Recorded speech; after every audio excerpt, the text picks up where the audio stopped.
This is The Litter Box, a Detroit Lions podcast with your hosts, Chet West and Bill Patterson. Welcome to the Detroit Lions Litter Box. Thank you all for listening. I am your co-host, Billy P. from the D with Chet West. We are here to talk about the Lions on Sunday Night Football at Arrowhead Stadium, losing to the Kansas City Chiefs 30-17. There were a lot of frustrating moments in this game. Chet, I'm going to turn it over to you after I say one thing and one thing alone. What is that one thing, Bill? There were only 4 penalties called in the game. Why was Terrion Arnold hurt for this game? Hey, they would have been the play. It would have been the game for him. It would have been the game for him. He could have mugged people and not gotten flagged. He could have committed second-degree murder out there, and he wouldn't have gotten a PI on it. It would have been amazing. So I don't know how much I want to feed the general theory that the Kansas City Chiefs are in, the NFL's in their back pocket. I don't know how much I want to feed this. I hate the whole conspiracy theory stuff that the NFL would do something along these lines. Then again, it's a product, they want to keep it. They want to improve their product, and a 2-3 Chiefs team doesn't do much for them. Like Patrick Mahomes and Travis Kelce and Taylor Swift have to be on top of the world. I was going to say, you were missing to bring more money in for the product. You buried her third. She's the most important chief right now. I forgot about that. So sorry for overlooking that. And Tirico made more comments about Taylor Swift last night on the broadcast than he did about some of the players who were playing a major role in the game on the field, which I found very funny. At any rate, a couple of things that I noticed that sort of stuck out to me. There were some egregious calls. There were a couple big calls that were missed. I didn't feel like Travis Kelce's pass interference when they were in 4th down and they hurled the ball up to him going down the field. I felt like that pass missed him by 15 yards, and that was a ticky-tack pass interference. I mean, that was ridiculous. And I kind of sat there and said, major turning point in the game on that penalty right there. And it wasn't like he got mugged. It wasn't a Terrion Arnold level mugging. It was what would happen if you were passing me at the bar and I was like, hey, grab me a beer, and I tapped you on the shoulder. It wasn't that malicious or even worth a flag. And the pass wasn't even close anyways. I feel like Rock Yassin got picked on that. He got picked on twice. That play. He got picked on because he actually got picked. Yeah. And he had to cover Kelce, who he gives up many inches and many pounds to. Yeah. And then a pass that was nowhere in the stratosphere to be caught. So, it was ticky-tack. So that one I disagree with. The other one I disagree with, and really where I think the game turned, is the Lions got the kick, they marched down the field, and they used a little of Benedict Johnson's trickeration. Mm-hmm. However, a rule that nobody knew, because it took Chet, that was a 3-minute review before anybody could provide any clarity from either the broadcast booth. I was on NFL.com at the same time. I was on Twitter at the same time. It was a really bizarre penalty flag to throw. It's almost like they were like, can we call anything to stop this from happening? Because it embarrassed the hell out of the Chiefs, first and foremost. Jared Goff has no place in the world where he should be catching a contested pass, which is basically what that was, bouncing off of people's backs into his arms and then running it into the end zone. It was a thing of beauty. And I'm telling you, if that counted, that would have been a backbreaker for the Chiefs. That would have been like, man, the Lions are back up to their tricks and they're just embarrassing people. And then we come up with this very bizarre penalty where apparently Goff, in order to be an eligible receiver, had to take a step back, set himself as though we were a halfback or something in a wildcat formation, and then run his route. What? Yes. I have never heard of anything along those lines. Terry McCauley explained it last night. Yeah. He was the rules analyst, and it was one of those I was begging for Gene Steratore or somebody else for the Dean Blandino, because even Terry, as accomplished as he is, seemed a little bit suspect on everything. Yeah. So can we give a shout out, though? Not only did Goff kind of bobble the pass and barely get in the end zone, even if it had counted, he would have never gotten there. Did you see the block St. Brown set? St. Brown set a block, and this was not St. Brown's best game. All right. But that was a thing of beauty. That was a thing of beauty. I mean, St. Brown basically cleared the path for multiple runners to run through there. He made that play. I mean, it was crazy. So no block, no rock was evident there. But I really do think that's where the game, it set the tone. Because the Lions had a really, I think at that point they'd taken a touchdown, turned it into a field goal. And they had taken 8 minutes of the clock off. They were running the ball with authority. After that, the Lions really struggled to move the ball. They did. The rest of this is on them. Yeah. I mean, you got St. Brown dropping balls for first downs that he never drops. That thing was in the breadbasket. You've got, and these are key, in a game like this, any fourth down conversion is going to be a key conversion. The run game seemed like it was fairly effective. But what happens with this Lions team is when they get down by about a touchdown or more, by about 10 points or more, they have to switch into this mode that they are just not comfortable running. They don't play from behind very well, is what I think I'm trying to say. They don't have like that. They need that play action. They need that run game. So the opening drive was key number one that we discussed. Yeah. Key number two was Amon-Ra, not first down. This time had a first down catch that he couldn't bring in. Sure. I'm not going to say it was the best ball, but it's usually a catch he makes. Yeah.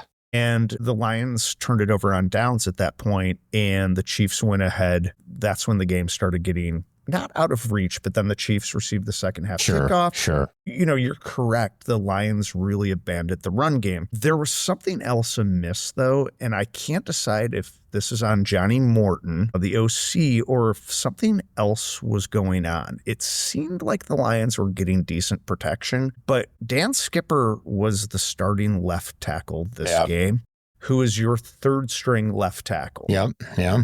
I have to imagine when that happened, Johnny Moe had to throw out a lot of what he wanted to do and really shorten that up because it's possible. It seemed like everything was a check down or the hot route, and they couldn't really get much of anything set up outside of the Laporta touchdown that was deep-ish down the field. Yeah, I'd buy that. I mean, I will say this. I don't think our receivers as a whole had a very good game. Outside of J-Mo, this was kind of a J-Mo game. And he was running a lot of the same routes you'd normally see maybe Amon-Ra running, like the short crossing routes. They were getting him into space a little more with the ball, which I like. I mean, it doesn't have to always be a deep ball to J-Mo or a ball down the sideline. Like running him across the field is equally as effective. He's very fast. And so I would like to see more of that. But the rest of the receivers seem to take a night off to some degree or another. Did you feel that way?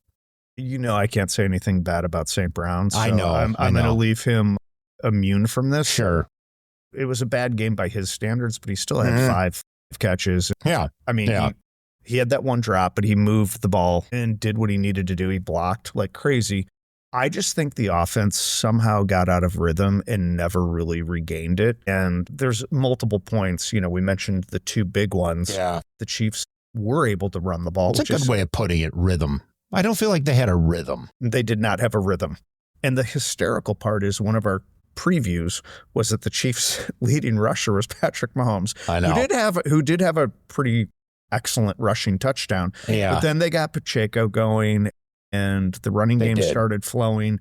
They did a couple, I'm going to call them cute things with Worthy and some others, to kind of get them in space and use the whole field. They have some talent on that team. They have an incredible batch of skill players on that team still. If we can circle back, neither of us picked the Lions to win this game. And a 2-4 Chiefs team, they're still really good. Sure. There's still a ton of talent to the point you just made.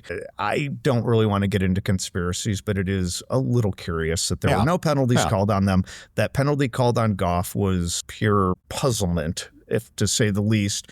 And then the Rock Ya-Sin, I feel like he got picked on.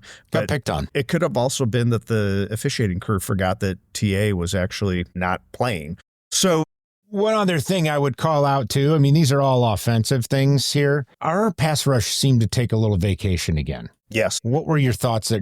I just didn't hear the names getting called like they typically do in the last. Now, granted, we've gone up against some weak opponents for a few weeks here. Okay. Yes. We've gone up against a broken Bengals team. We've gone up against a Browns team as, offensive line is suspect to say the least.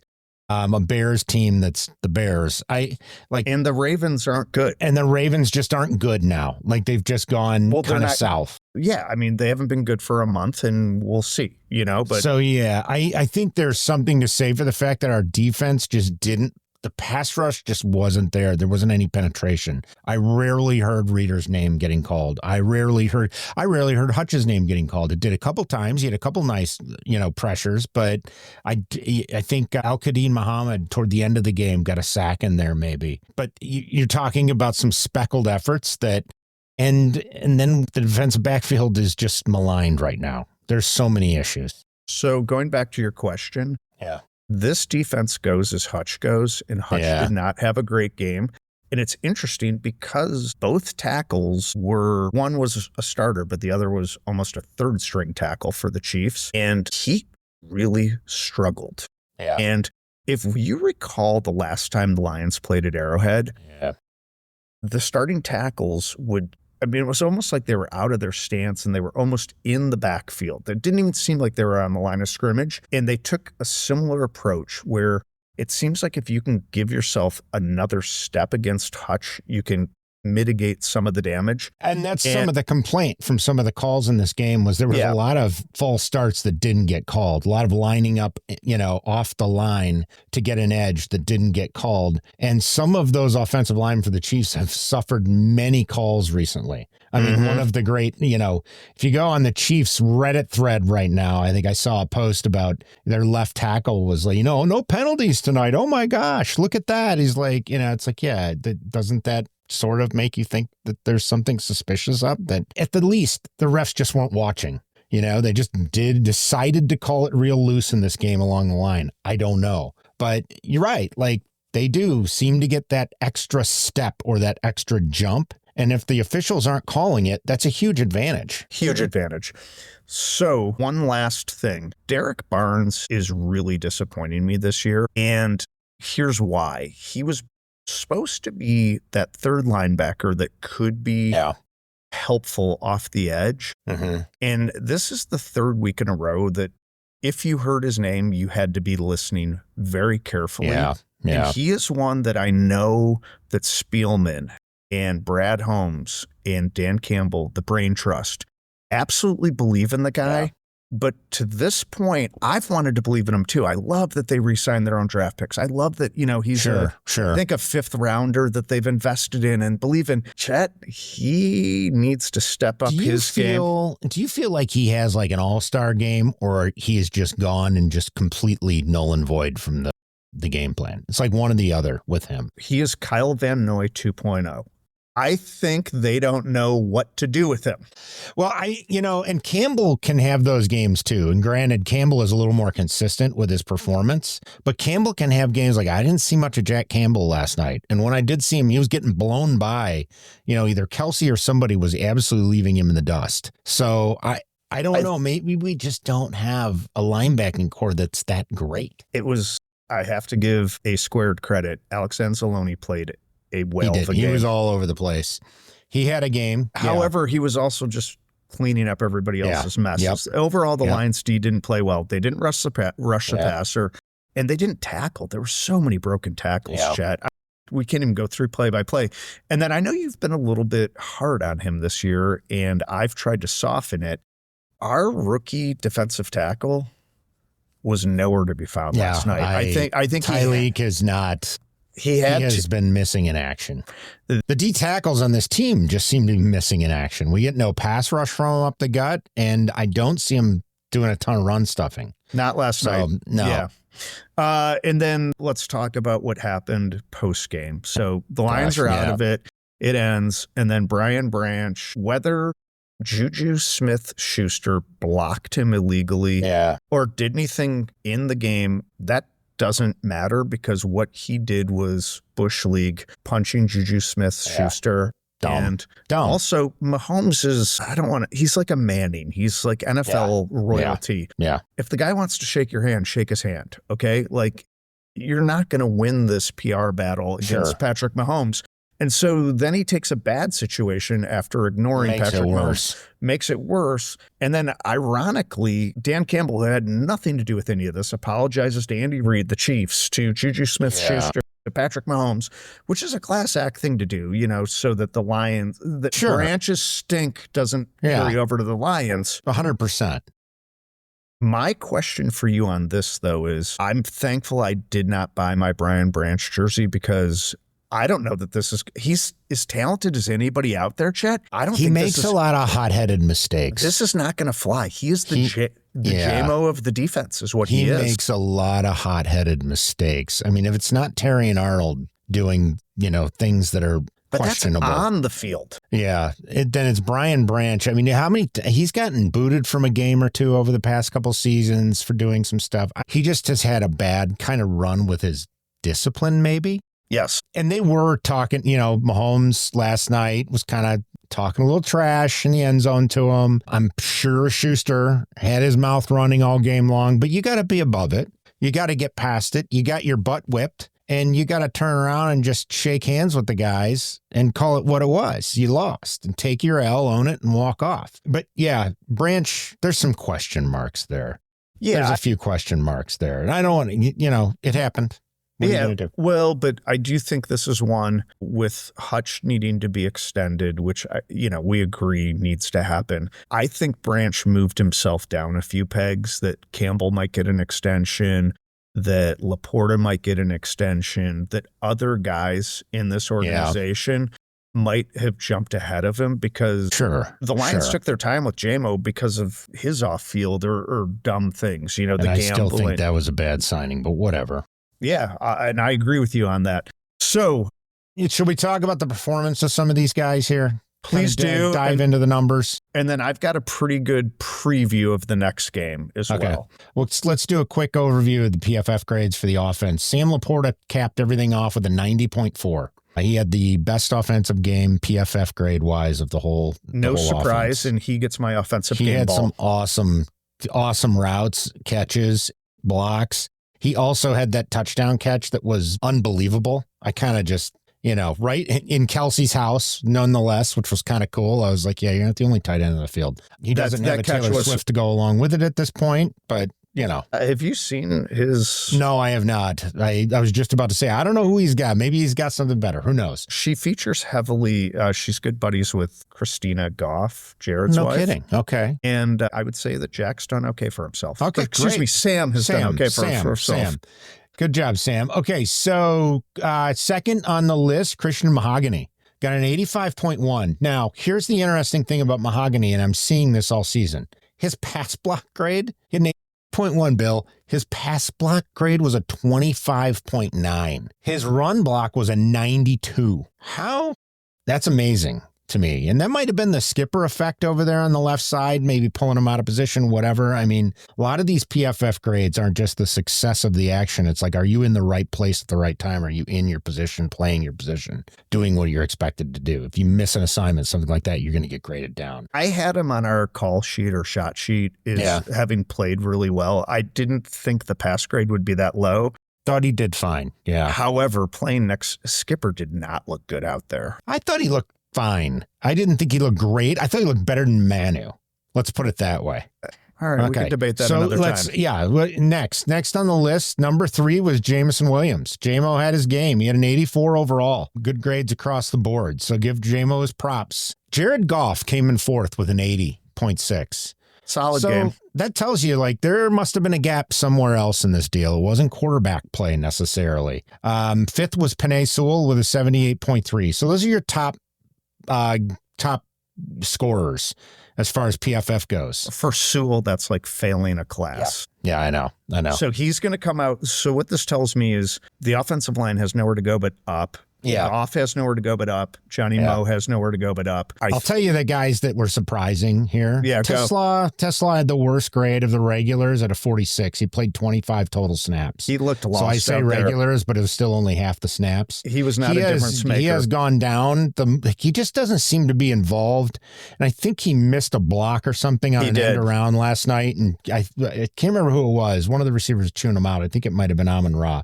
But Brock Wright was next. with a 48.3. He's just a guy. Yep, just a guy.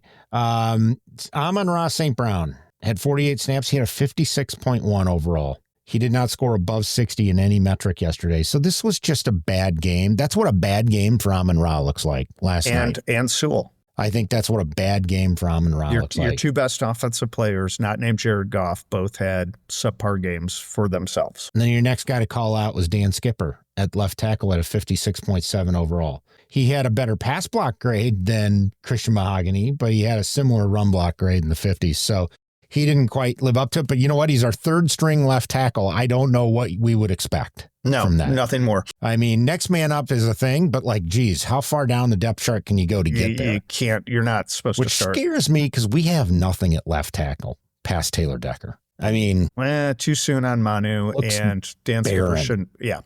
Can I comment really quickly? Yes. One of the things that I found really curious in this game, and I don't want to go into the grades on it. Yeah. But Gibbs and Montgomery both didn't have the below average games for them. And curiously enough, Montgomery wasn't involved very often. I want to say that he only had 5 or 6 carries or touches. He only had 17 total snaps all night. And that is something that I think has to change because that opening drive, the Lions were instilling their will in running the ball very effectively. Yep. And it seemed that they gave up on that far too early. And that bothers me. David Montgomery only had 4 run plays that he was in on. Gibbs had 17. So you're looking at a very large imbalance there. And I've seen this all season. I'm trying to discern, are they trying to save Montgomery? Is he still aching? Are they kind of trying to keep him in good shape? Or are they kind of trying to hand the reins to Gibbs on more of a full-time role? I just like Monty in the way he runs up the gut. I don't like watching Gibbs run up the gut as much. I just don't think he finds the holes as easily and he gets stuffed up behind the line a little more. I like Gibbs out around the edges. So, it depends on the defense you're going against. Do you have a defense that protects out around the edges? Then it becomes a Monty game up the gut. But look, they use him how they're using him, but that gives you a good idea of what you thought is dead on. Like they didn't use Montgomery much at all last night. And maybe they don't because they weren't in the lead ever. Maybe he's the back that gets the call when they're in the lead and they need to chew clock and run. That could be the case. Let's go to the defensive side for a few grades, and then we'll preview next week's Monday Night Football tilt against the Tampa Bay Buccaneers. Thomas Harper, free safety, had 10 total snaps last night. He's been on the team for like a week, I think, or something like that. Had an 87.5. He graded out with an 80 cover grade. Thomas in his 10 snaps, I wanted to call it out because he had a big play. He broke up a pass there early on. Roy Lopez had a 77.1. We said we didn't hear anything from defensive tackles. Apparently he had a good game, but he only played 23 snaps. Those were your top 2 on defense. Everybody else was below a 70. Amik Robertson was a 69.3. He's the 62 snaps, big corner, started 69.3. That's not great for your highest regular. No, it's not. Everybody whatsoever. else is below that. It's Al-Qadim Muhammad with a 65.4, Anzalone with a 65.2, and Hutch with a 64.8. And Hutch's run defense and tackle grades were terrible. They're never good, actually.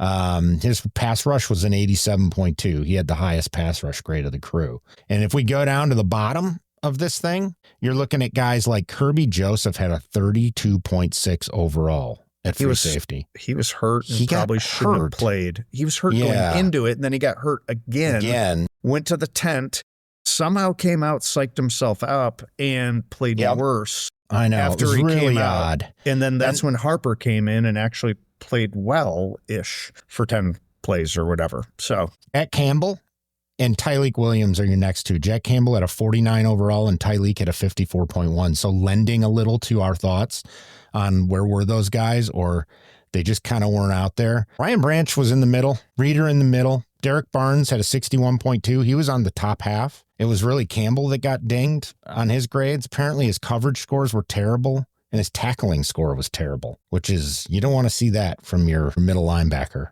and captain of the defense. So some stuff to chew on there. We can guarantee that MCDC is going to have them hitting in practice despite the injuries and tackling quite a bit. Next opponent up is the Tampa Bay Buccaneers, who had an impressive win over the San Francisco 49ers. They are now 5-1 on top of the entire National Football Conference. Lions Monday night, we always get excited about this. The Lions are 4.5-point dogs. The total on this is 52.5. People or Vegas is expecting a lot of scoring. In terms of money line, Tampa Bay's plus 200. Detroit's going to be minus 240. Interestingly enough, Chet, the Buccaneers might be as beat up on offense as the Lions on defense. And I'm just going to read you through this. Clearly, the Buccaneers' story of the year so far has been Baker Mayfield and the fact that he is... Yeah, he scares me. Having an MVP-type season. Bucky Irving is their stud tailback. He is out. Mike Evans is out. Chris Goodwin Jr., who's their 2 receiver, is out. And then their emerging rookie, Emeka Egbuka, he had an injured hamstring yesterday and is going to have an MRI tomorrow. So he is to be determined, which leads us with Rashad White is the backup tailback. And then your receiver room's going to look like this. Sterling Shepard, Tez Johnson, and Ryan Miller, maybe a Cameron Johnson sighting if the top 3 can't go. That's interesting. So the other interesting note on this is that the Lions' backup quarterback extraordinaire from the previous 2 seasons, Teddy Bridgewater, is Baker's backup. So he can run the scout team for the Buccaneers this week. Yeah. The other injury is Luke Haggard, the right guard, is questionable. And then the right cornerback, Zion McCollum, is out. There's also the left backup cornerback or nickel, Benjamin Morrison's out. So there's a lot of injuries. So I don't know that the Lions can fall on that excuse this week, Chet. It's just an imbalance that it's offensive injuries versus that of defense. Can I give you one more thing to look forward to because of those injuries? Yeah, please. Guess who is going to be in at cornerback more than likely this coming weekend, or possibly? A gentleman by the name of Kendall Vildor for the Tampa Bay Buccaneers. What? Yes, he is the backup to the backup. Zion McCollum's backup is Benjamin Morrison. Benjamin Morrison missed Sunday's game, so Kendall Vildor had to play. That's great. Great It's very possible we may see some Kendall Vildor. So maybe he'll be back for blood. Who knows? So my initial pick is either money line or take the points in the Lions. I think Baker Mayfield comes down to earth. I think Hutch in the pass rush rebound and have a really good game. I think it's going to be tough sledding without Bucky Irving running the ball. The 49ers weren't necessarily, they're a walking mash unit or injury unit as well. Yeah. Fred Warner got hurt and is going to miss the rest of the season. So they weren't exactly a good barometer. This isn't a 49ers pod and we don't play them in the regular season, but what Kyle Shanahan's been able to do to keep them afloat with the injuries they've had is nothing short of amazing. I do think Baker comes back down to earth. I have him on fantasy. I don't plan on playing him. I don't see anybody on the offense outside of White and maybe Egbuka if he is healthy enough to play, but I would stay away from starting any Buccaneers in this game. Maybe if you've got K. Dotton as your tight end, but that's a low, low. As far as fantasy on the offense, I think Jared Goff's going to have himself a whale of a game. I think both JMO and St. Brown have a game. I think Gibbs has a game. I don't know what to expect from Montgomery, so I'm going to leave that out. And I don't think Laporta is going to have 2 big games in a row. Not that it was a huge game for him, but he was the only game ball that we gave out. So that's kind of my fantasy outlook. What's yours? I think, first and foremost, the Lions at home on Monday night are going to drop this game. I think Mayfield's playing too good right now. Mobile quarterbacks expose us. And we said it the first time this season when we played Jordan Love, he got a little mobile on us and exposed us. Lamar Jackson, mobile, didn't expose us. We obviously turned that one around, so I was wrong there. Mahomes exposed us last night. You're going to see Baker Mayfield running all over the place. Hutch chasing him, and he's going to make some plays. He's hotter than the sun right now. And the rest of that Tampa Bay team is actually, I think, better than the Chiefs. So I'm trying to figure out what game plan we're going to throw together. Now, the Lions are a bounce back team. Okay. They always have been. So maybe we get that good bounce back and that good vibe being at home. I just ripped on Kendall Vildor. He did pick a ball off this past weekend. So congrats, Kendall. Maybe you're having some sort of a renaissance of your career. But if they are as beat up as they appear to be, then we have a chance. But some of these guys that we have beat up, like, for instance, Branch has been beat up. You've got a couple guys there that I'd like to see healthy. And I don't know how much, Kirby, we can't have Kirby beat up running around out there too. Both starting safeties are beat up. Yeah. And not to mention, Brian Branch might be suspended for this game. Yeah, he may be. So that is part of the news coming out today, is that for the punch, and if he is, I can't argue against it. And he doesn't have his coach's support whatsoever. I just don't know that we have the defense to contain Baker Mayfield and any of the receivers that Tampa Bay chooses to throw at us. They have some fairly talented young guys there. That said, you never know. We could just, restore the roar for the next weekend and the Lions win the game. But I'm not that 5.5 line that I think it opened at. Lions minus 5.5. I am taking Tampa Bay in the 5.5 all day. I saw 4.5 and I'm going Lions 4.5. Lions money line. Okay. So we're in a disagreement here as the outcome of this, which is good. That's healthy. Or either or. I wouldn't do both. Yes. And I'm going to ride the Lions on this one. And here's why. Okay. If the Buccaneers had Bucky Irving and the full slate of Goodwin, Evans, and the rookie. Yeah. That's kind of what gives me my only pause in this, is they don't have their guys. No way, no how. Mike Evans is a mismatch galore because he's huge, awesome. He runs great routes. He's probably a future Hall of Famer. Yeah, I was just about to say future Hall of Famer.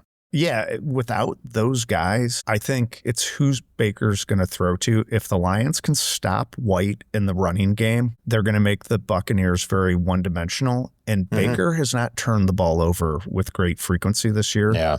And I can see it a game where you're going to see a few turnovers going the Lions' way. So you think the defense can win this game then? They can turn the ball over a few times, flip the tables. If it's a shootout, I think it's going to go a lot like yesterday's game went. Okay. And I think the Lions will come up short.